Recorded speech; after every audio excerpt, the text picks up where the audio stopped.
Et là, vous êtes vraiment... Enfin, à Paris, en tout cas, faire du karting, c'est 50 € la demi-heure. Bon.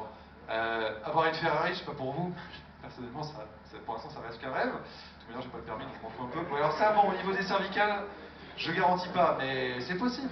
Bon, mais en tout cas, piloter une Formule 1, pour moi, pour l'instant, c'est un rêve inaccessible.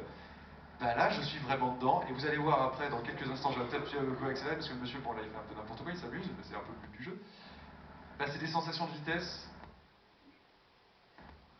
Au moment, il va démarrer, je crois. Bon, moi, je dis je crois. Voilà, regardez. Et imaginez maintenant, dans quelques années, avec un rendu encore plus photoréaliste.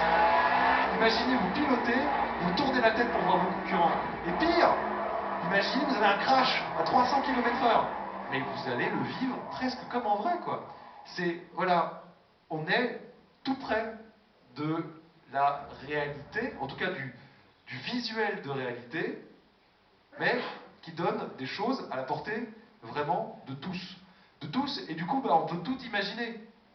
Et j'imagine que parmi vous, il y a des joueurs et des joueuses. Probablement que vous connaissiez les salles d'arcade.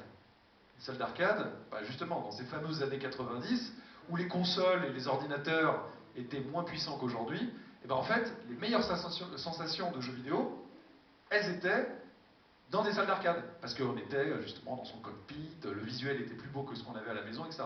Depuis, ça s'est inversé, et du coup, dans le monde entier, du Japon aux États-Unis à la France, salle après salle, elles ferment toutes les unes après les autres. C'est normal. 10 francs de l'époque, 1,50 € pour une partie qui va durer 20 minutes, alors qu'on achète sa console, bon voilà, puis après ça dure 7 ans, on a plein de jeux, c'est super, en plus c'est plus beau que dans les salles d'arcade maintenant.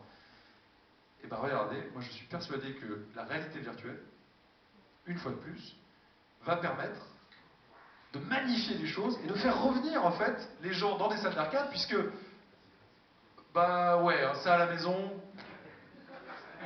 bon, pour le faire accepter aux parents, ou à madame, ou à monsieur, si c'est vous qui êtes fan, etc., ça va être compliqué, ça coûte un peu de sous. Par contre, voilà, je sais pas pour vous, mais vous êtes sur la moto de Tron, et vous êtes dans Tron.